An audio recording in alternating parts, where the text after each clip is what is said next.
नमस्कार। सबसे पहले आप सबका फ्लुएंट अंग्रेजी बोलने के लिए निर्णय का मैं professor Rajesh Bhore department of pharmacy sir स्वागत करता हूँ। दोस्तों, हो सके यह फैसला आपका खुद का हो या किसी आपका भला चाहने वालों ने किया हो, लेकिन इससे आपका अच्छा ही होने वाला है। आपको अंग्रेजी के ज्ञान में आज से कुछ फ़ायदा हो, इसके लिए मेरे कुछ पुराने अनुभव से मैंने जो मेरे खुद के इस दिशा में तरीके बनाए हैं, उनका अगर सही तरह से पालन करोगे, निरंतरता बनाए रखेंगे और फैसला लोगे कि मुझे इस कोर्स की सहायता से अंग्रेजी बोलना ही है, तो दुनिया की कौन सी ताकत आपको अंग्रेजी में बोलने से रोकेगी नहीं।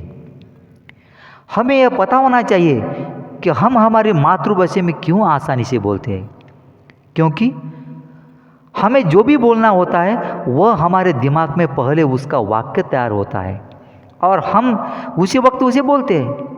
इसमें हमारे दिमाग में वाक्य तैयार होना और उसे मुंह से बाहर निकालना, इन दोनों में ज़्यादा वक्त नहीं लगता। मगर कोई विचार हमें अंग्रेजी में बोलना होता है तो उसका पहले स्टेप में हमारे दिमाग में मातृभाषा में वाक्य तैयार होता है। दूसरे स्टेप में उस वाक्य में आने वाले हमारे मातृभाषा के शब्दों को अंग्रेजी में शब्द याद करने में वक्त जाता है।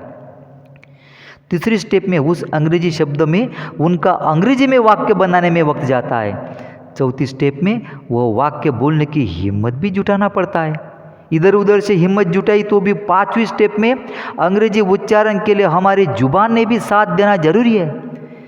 इन सब समस्याओं को लगने वाला वक्त जैसा जैसा हम कम करेंगे, वैसे वैसे हम अंग्रेजी आसानी से बोलते जाएंगे। और यह सब समस्याओं को निवारण करने तक धैर्य बनाए रखना, यही फ्लुएंट अंग्रेजी बोलने का राज है।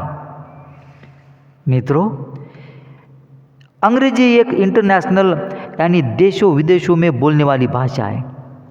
इंटरनेट पर जितनी जानकारियाँ अंग्रेजी में है उतनी दूसरी भाषा में नहीं।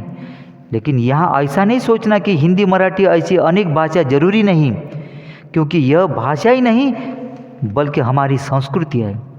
यह अंग्रेजी तो हम अपनी नॉलेज के लिए पढ़ रहे हैं, क्योंकि हम कहीं जब अपना कवरेज एरिया छोड़ के बाहर निकलेंगे तो कहीं ऐसा नहीं हो कि आजू बाजू में लोग आपको घेर लेंगे और कहीं आपको नजर झुकाना या भागना पड़े तो भागने का मौका ना मिले। उस वक्त लोग जब आपको अंग्रेजी में बोलेंगे तो उसका जवाब अंग्रेजी में देना होगा और हिंदी का हिंदी से। क्योंकि जैसे हम एग्ज़ाम को जाते हैं तो दो पेंस लेकर जाते हैं ताकि एक नहीं चला तो दूसरे को चलाएंगे।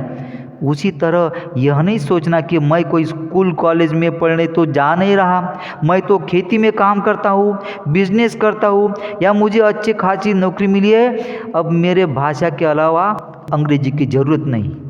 लेकिन कहीं ना कहीं जब अंग्रेजी का सामना करना पड़ेगा, क्या फिर उस वक्त शुरुआत करेंगे?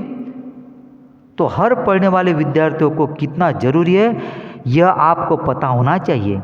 और पता होना चाहिए कि किताबों के बाहर भी अंग्रेजी होती है।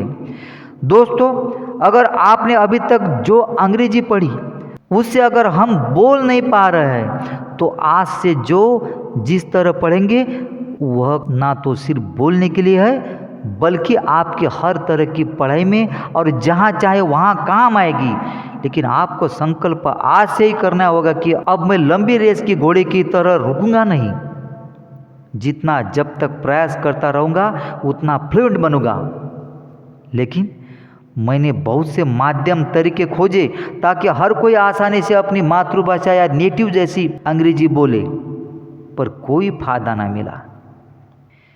क्योंकि मित्रों, जहाँ अच्छे बनने में लोगों की जिंदगी चली जाती है वहाँ ऐसे शॉर्टकट तरीके कहाँ काम आएंगे, आप ही बताइए। इसलिए सफलतापूर्वक परिणाम के लिए तुरंत ही अपने साथ अपने मित्र रिश्तेदार rajeshbhore.com यह वेबसाइट रजिस्ट्रेशन के साथ अच्छी शुरुआत करते हैं और आगे बढ़ते हैं। क्योंकि well begun is half done, यानी अच्छी शुरुआत आधी सफलता होती है। धन्यवाद।